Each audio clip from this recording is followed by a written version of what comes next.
have a really sad story to share with you guys that involves a contractor that I've hired over the years to build an investment property and fraud that they are actively committing. I'm going to preface this by saying I'm not going to say the name of this builder, but sadly, this type of activity, fraudulent activity, is rampant in Southern California within the construction industry. And I'm sharing this so homeowners who are looking to build ADUs, looking to do home renovations, can be on the lookout for really, really bad apples. So here's what happened. The week of Christmas, I have someone living in this investment property and they reach out to me and they mention that the light switches in the bathroom are not working. And it turns out that the last person who closed the breaker box door didn't close it fully. And we've had a lot of rain. And so water got in the breaker box. So I said, no problem, let me call my electrician. He came over right away. He fixed it in like 20 minutes and he was about ready to leave. He got all of his equipment and he turned around and he looked at me and he was like, hey, by the way, are you still in touch with the company that had me come out for this project, the builder that you hired to build this project? And I was like, no, the project's done. I don't use them anymore.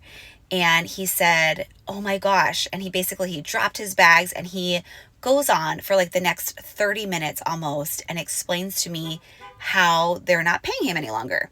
So they have continued giving him ADUs to work on, and I think they owe him now around like $30,000 to $40,000. They keep telling him, oh, here's another ADU project, and dangling like a carrot in front of the horse type of thing.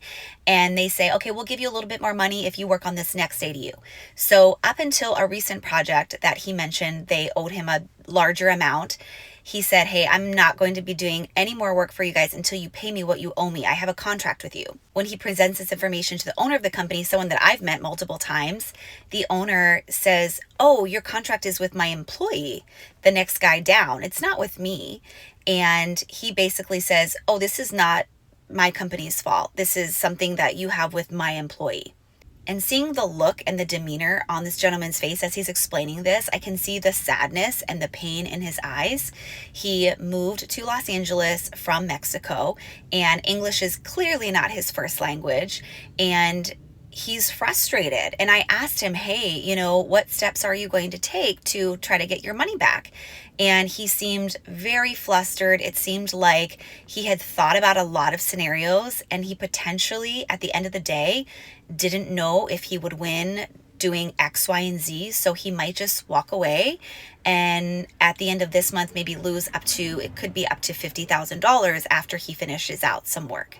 Also, the icing on the cake is he told me that the plumber, who I also know for this project because he was on my property handfuls of times that I met, the plumber that this contractor used for my project